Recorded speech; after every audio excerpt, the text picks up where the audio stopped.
네, 안녕하십니까. 신지식인 정인태입니다. 저는 국립한국복지대학교 특임교수를 역임했습니다. 빚독촉, 생활고, 월세 걱정에 결국 모녀가 세상을 떠났습니다. 참 이런 소식을 들을 때마다 너무나 가슴이 아프고 모든 기운이 다 소진돼 버리는 것 같습니다. 참 가슴이 아프고요.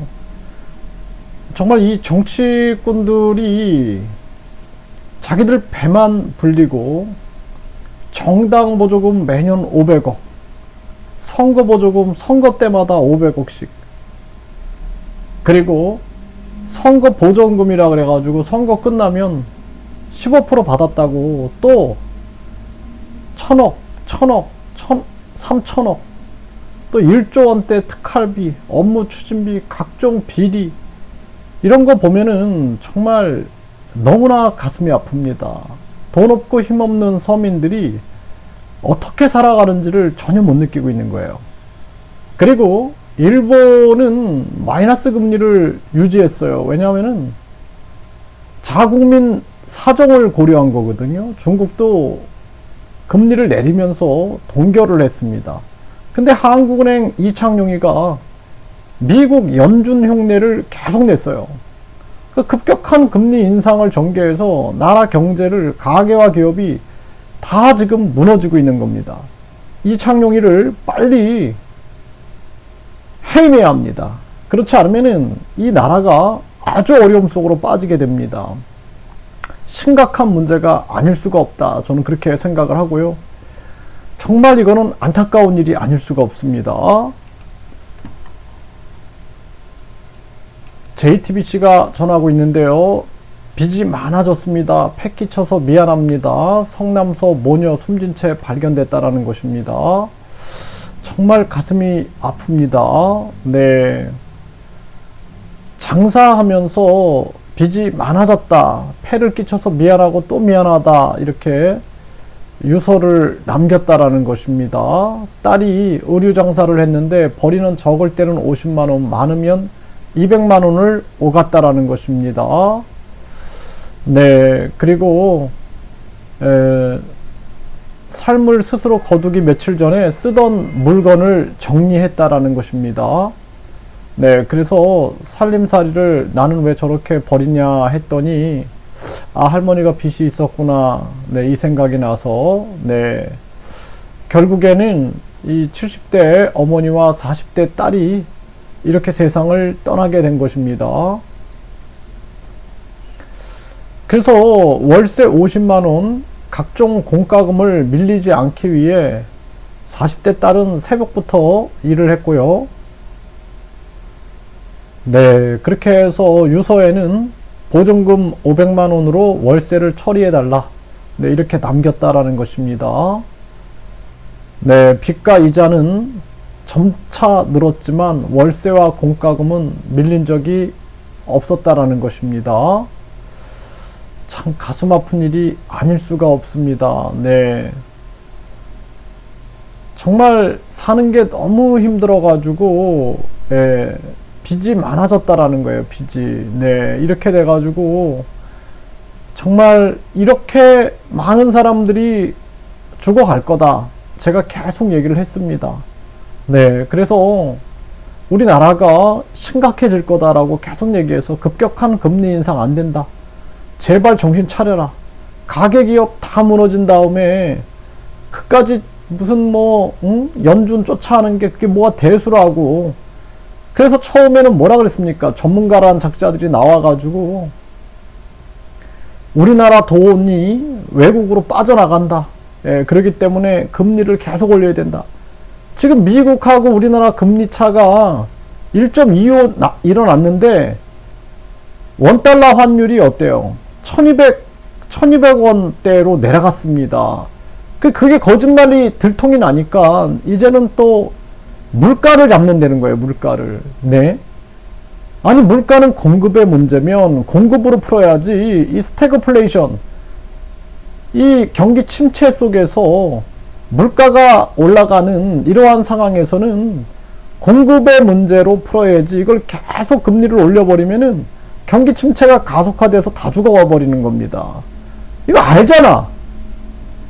경제부총리나 이창용이나 다 알잖아요. 이거 알면서 이 사람들 뭐 하는 겁니까? 예? 국민들 이제 다 죽으라 그러는 겁니까? 정말 심각한 문제가 아닐 수가 없어요. 또 지금 한파에 2살배기를 두고 사흘간 외출한 엄마, 네, 상수도 미납 안내문이 이렇게 붙어 있다라는 것입니다.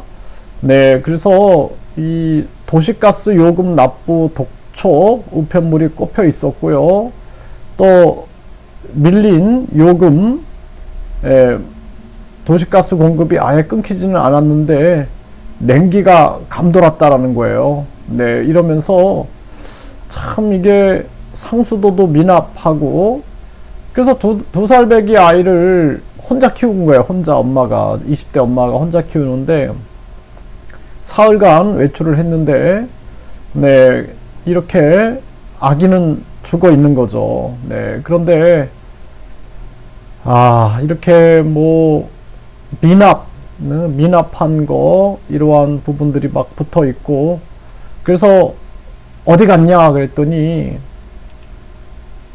돈을 벌기 위해서 나갔다라는 거예요. 돈을 벌기 위해서. 네, 이게 참 가슴이 아픈 일이 아닐 수가 없습니다. 네, 그래서 돈을 벌러 갔다 왔다라는 것입니다. 네, 이게 얼마나 심각하겠어요. 이거를 모르는 거예요. 정치꾼들이 상수도 가격이 밀려 있고 도시가스 가격이 밀려 있을 때 이 심정이 뭔지 모르는 거예요. 심정이. 그러니까 우리나라가 지금 빨리 금리를 내려야 됩니다. 그리고 빨리 이창용과 추경호 빨리 해임해버리고 우리 경제를 살리지 않으면 안 됩니다. 미국이 급격한 금리 인상을 통해서 강달러 만들고 메이드 인 아메리카 해가지고 미국이 4차 산업 독점하기 위해서 장난질을 해야 되는데 이창용이가 계속 판단 제대로 못하고 미국 그냥 금리 올리니까 우리도 올린다. 그때 우리 국민들이 일본은 왜 안 올리냐라는 얘기를 해야죠. 일본은 마이너스 금리를 유지하고 중국은 왜 금리를 내리느냐 얘기를 해야 되는데 우리 국민들도 그냥 방송에서 그렇게 떠들어대니까 그냥 그런가 보다 하고, 지금 경제가 어떻습니까? 여러분들 한번 생각해 보십시오. 네, 제가 지난 반년 동안 금리 이거 내려야 된다라고 외쳤고, 지난 2년 동안 계속 하루도 안 쉬고 방송하면서 정말 저도 에너지가 소중이 돼버립니다. 그리고 이 국민들이 이렇게 막 죽어가는 현실들 보면은 정말 가슴이 찢어집니다. 네. 그래서 경기 침체가 오면은 가정이 무너진다. 지금 많은 기업들이 무너지고 또 많은 가게들이 무너지고 아무것도 못 느끼는 거예요. 자기들은 돈방석에 앉아 있으니까 이 정치꾼들이 아무것도 못 느끼고, 그리고 이 국민들이 이렇게 죽어나가면은 아니 그까지 월세 때문에 죽어? 그까지 상수도 뭐 그까지 도시가스 때문에 사람이 이렇게 죽어나가?